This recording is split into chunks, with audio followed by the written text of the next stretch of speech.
And now the candidates will have 2 minutes to introduce themselves, and our timekeeper, Sarah Diamond Burway, will let them know when 30 seconds is remaining. Okay.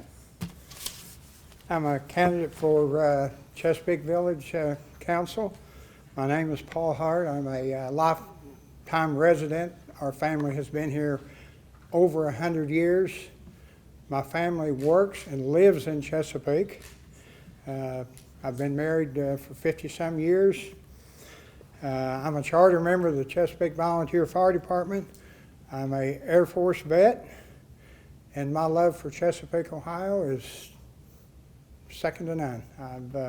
I've been here all my life. I don't know anything any better. We've been in business here 45 of those years, and we want to be able to work with and make our village keep going. I'm concerned today with several issues, and we'll get to that later, but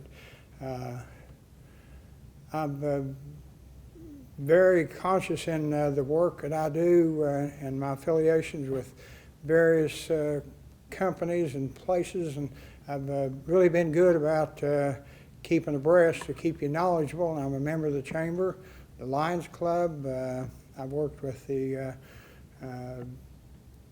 everything from the planning board to the commissioners, land bank, the county health department. In many instances, we've worked with them just to keep abreast of what's going on and keep up with things. And so I think it gives me a opportunity to be one of your selected candidates for this job. Thank you.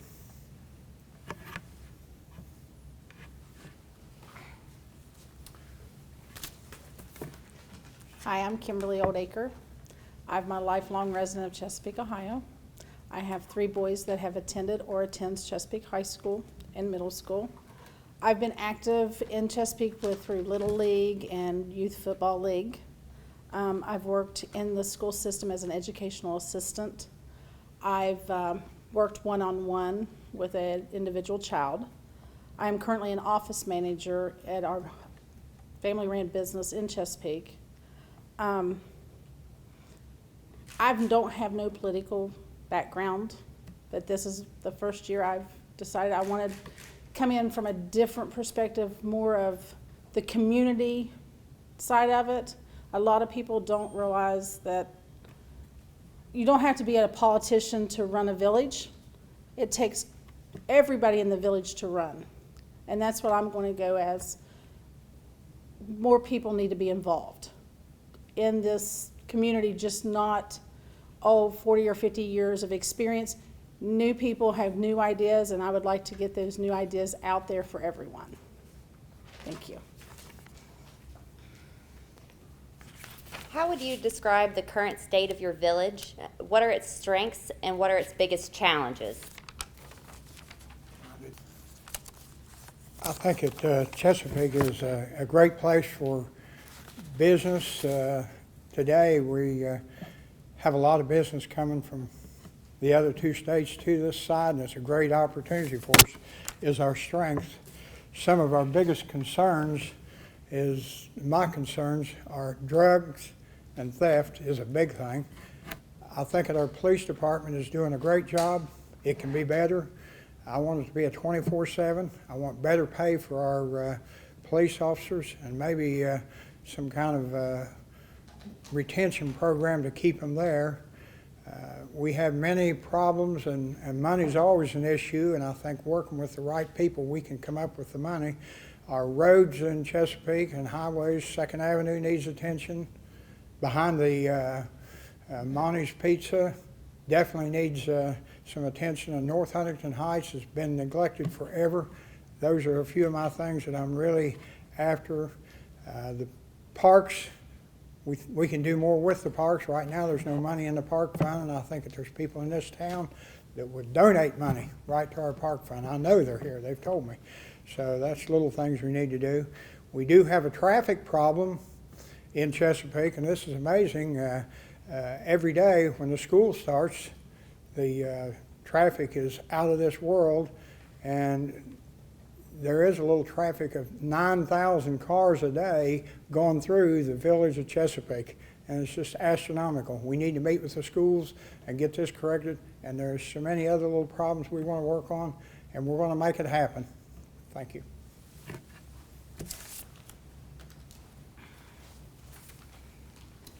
Our strength, I think, is our community.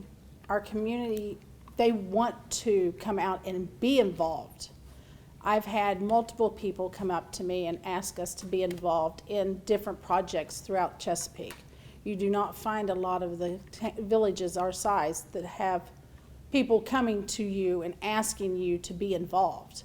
We, as Mark and Pump, is the company I work for, we did a movie night. We raised $127 that night for the park fund. That was more than what we thought we would ever raise because it was 100 and some degrees outside. I mean, it was just a blistering night. Nobody wanted to be outside. They'd rather be in their air conditioning.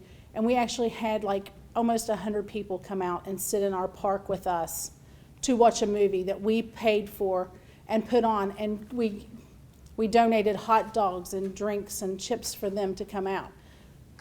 Our weakness is that we're known as a speed trap. We're not known for anything else. Nobody wants to drive come across the bridge because they're afraid they're going to get pulled over. We need more of positive, like, oh, look how nice the community looks, and all the people are out decorating for fall and stuff right now, and a lot of people are noticing it, and they want to be able. We just had Oktoberfest. It was the biggest turnout in booth-wise that we've had in years. So they need, more community involvement, and more negative stuff need to go. Thank you. Do you feel police and fire services are adequately funded and equipped, and what is your approach to this issue? Well, as I stated earlier, we definitely have a problem with expecting policemen to work for the small wage that they work for and put their life on the line. The job today is just not the same as it was 10, 12 years ago, and we can't expect these guys to do what they have to do. And we expect a lot out of them, and they are our front line, and we need them, and we should have them.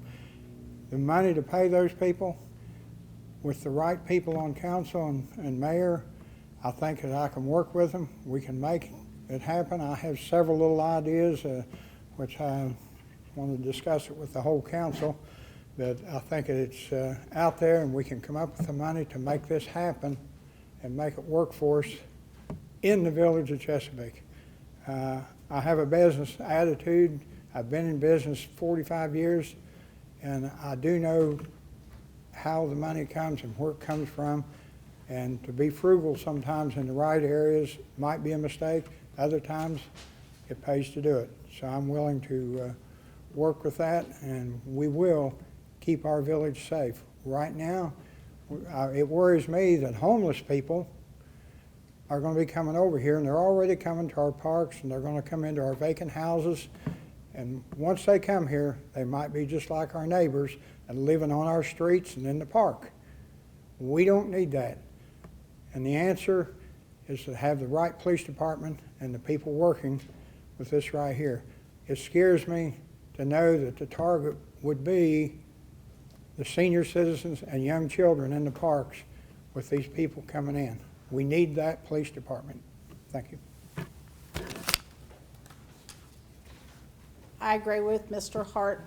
Our police department needs to be upgraded a little more.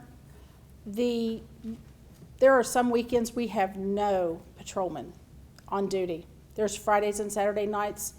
You can drive down the middle of Chesapeake and there's no one there. We need more police protection. We need more officers. These children go into our parks to play and there's needles laying there, or in the restroom that's provided there, needles. Our children don't need to be around that. Our fire department, they work hard. They need more recognition for what they do. Thank you. Besides large industry, what can a village do to improve its economy in terms of small businesses and local vendors? What can you do to help build a more entrepreneurial economy in your village in an effort to retain youth? Small businesses and vendors is part of my forte, and I do it in the warehouse vending and rental business that I have. And we have an excellent opportunity right now, since West Virginia is charging absorbent taxes with their people, and we're going to reap the benefits. We have a closed-in area of close to the hills and just a short village, so we are limited. We just lost a bank, and I understand we're going to lose another business. The only thing I know is we can do is go out and find these people and let them know these places are available that we can rent. It's not out of the question, and I'm probably talking ahead of myself here, but I would love to be able to expand the corporation limits of the village, which is a touchy subject with many politicians, but I think it's a way for us to grow and do something and make it happen for Chesapeake. Thank you. I would like to see more businesses come into Chesapeake. We have empty storefronts that need to be filled. I haven't really done a lot of this, so I don't know how we can expand other than what the few shops we have vacant right now. But if there was a place for us to grow, I would be more apt to see it grow bigger and maybe annex down farther on both sides so we can get more businesses brought into Chesapeake.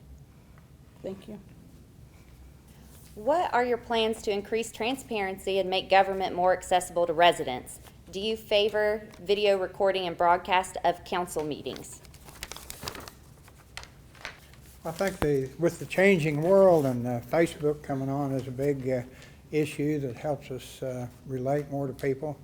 I get appalled at the participation we have sometimes in the village, and I think that personally, I've invited a lot of people to council, and there's every month, even though I haven't been on council the last 4 years, I still go to the meetings and I still invite people, and there is interested people with willingness to help and put their hands out and show the support.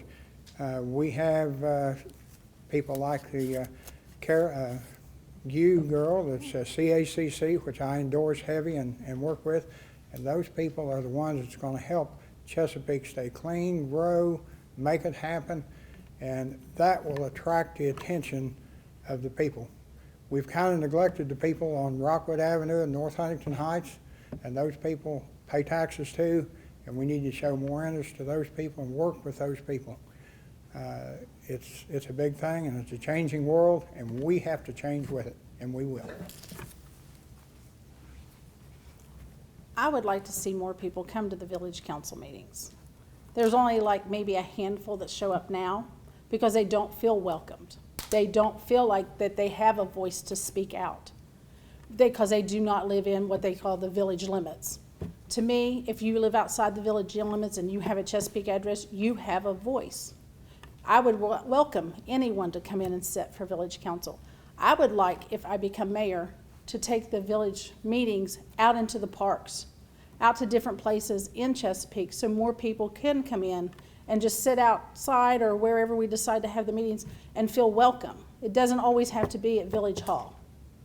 I would like to see more people involved by coming in and speaking how they feel or what they think as a community. It takes a community to make things bigger and better for everyone. How would you improve cooperation with neighboring villages and townships? Something that I don't see very often. I think it's really important that council members and mayors should go to other villages and sit in on their meetings. And again, one of the greatest things that we can have happen is to go to planning board meetings, and it's kind of required of a mayor to be knowledgeable in council, and it's just not happening. And we need to spread ourselves out, go to the county commissioners meetings, the planning boards. I mean, all these things involve us, and we need to be into it a lot more and just plain put demands. As a village council member, each one has duties to do, and very little is done at a meeting, and they come in 1 hour and leave, maybe 2 hours and leave. And I think that there should be more involvement, more time spent in work sessions, and invite other people in that is dealing with our problems. One of the luckiest things we have happen is we have a state senator, Bob Peterson, and fortunately, we just got State Representative Jason Stevens to come into the structure, and both of them have said they would work with us, and they'll be right there with us, and we're going to take advantage of them, and we're going to make it happen for Chesapeake, Ohio. I have never been to another village council meeting or trustee meetings or anything like that because first off, I had never known when they were until here recently. But I think it'd be important for us to go to the neighboring counties to see, and the neighbor towns, and see how everything's done differently, and maybe something that we can change the way we do things, because we're not always right on how we do things. There's things that need to be changed, and they may do it one way and we may do it another, and it could be beneficial for us to learn from other places. Do you support the funding levy for Lawrence County Developmental Disabilities? Why or why not? The DD levy is a double-edged sword for some people and great for others. If you need their facilities, it's really good. I myself is willing to work with anybody for a 2 to 3 year levy, but I understand this is a 10-year levy, and a 10-year levy kind of goes in, and we've got to consider we have people on fixed incomes and Social Security living in the village, and we have several areas that's that way. So is it a good thing for them? I think it's a good thing anytime to help disability kids. I mean, it's just, they need it, and they need it now. Like I say, I'm for a 2 or 3, but I really don't care for an extended 10-year term, but it's really a good thing to have. To be honest, I haven't got into all of this yet, and I'm still reading up on this, so I really cannot say if I'm for or against it at this time. In recent years, there have been contentious meetings regarding the operation of Riverside Recovery Services in the village, with some officials taking issue with the operation of a group home in a residential neighborhood. However, the addiction crisis is present in our region, and there is a need for such services. What is your stance on the issue? Do you support or oppose Riverside's facility in its current location, and what would your relationship be like with them? In a way, we're really fortunate. We've had people, especially the NIMBY crew, not in my backyard, don't want a recovery next to their house. They say it hurts the value of their house, property, and all this. Sometimes you can agree with it, but other times you got to think how lucky we are that we do have recovery. And any time that there's recovery, and I watch these people coming in and out and working, and they want to be helped. In my travels around the village of Chesapeake, I ran into 4 people that's rehabbed. They've rehabbed and they're back working and doing a job. And this comes from places like Riverside Recovery. It's a good thing, and what happens, we sometimes turn our backs on these people that are screaming and need the help. They got into it themselves a lot of times, and we need to help them get out. And Riverside Recovery and any recoveries, and I understand they're growing in the county, and that's a good thing. And I'm for the idea of Riverside Recovery working with those people, and I will help them. Thank you. Riverside Recovery is a neighbor to my house. They're right down the block from my house. I have had no issues with anyone from the recovery center. I would support them, and here's the reason why. They need help, and they're asking for help, and they're getting their help through recovery. If I would become mayor, I would like to set up a program with Riverside Recovery to have volunteers from there to come out and work into the community. They need volunteer hours. They're going to have volunteer hours to show when they actually get up and leave recovery. If we make a program with the village, with Recovery Center, then we have a win-win situation. We get help from them to clean up our streets, our community, and other things. So I would help and support Riverside Recovery. What motivated you to run for office? It's kind of a hard question since I've been there prior 30 years plus on council, but what motivated is I am worried about the drug situation in our community. I want it to grow. I want it to stay clean. I'm worried about our senior citizens and young children, and I think I can be an asset and I can really make a difference in the village of Chesapeake, and I will with your support. Chesapeake needed a change, and most of the time that change comes with somebody with a political background. I ran because I felt like, as just a normal, everyday person that goes to work 8 to 5, I see things differently than other people in our community does. I want to help our community grow in many different ways. I want to see our kids be more involved in our communities and see what we can give back to them. I would like to see a big change in just the way Chesapeake's ran. Each department needs a little bit of different things, and I hope to be able to change that and give back to the community what they see as they want to see Chesapeake. Now, each candidate will have 2 minutes for a closing statement. You know, one of the questions asked is concerns, and I have to keep reverting back to the drug issue, and it falls into the recovery and the growth of our town, and it involves us, everybody, old, young, and I was pretty fortunate. I got to work with the people from Sweden come to our house to take pictures of Huntington and talk about their problems they have over there. They're way advanced over us in the drug situation, and they gave me a lot of good ideas, and I passed them on to the some of the appropriate people. And some of them didn't seem good, but to me, I mean, they wanted to give them a place to shoot up, and needles, and the drugs, and rehab, and work with them, and very little punishment. But I find out that now in Providence, Rhode Island, into their setup, it's similar to what they say. And it makes sense. When you give somebody the drugs, you're able to control how much you give them. But not only that, when they have the drugs, you're running the drug dealers out of business if you're giving them the drugs. And Rhode Island has a good program. They're watching you. You're in a prison, but you're in recovery, and they find you a job.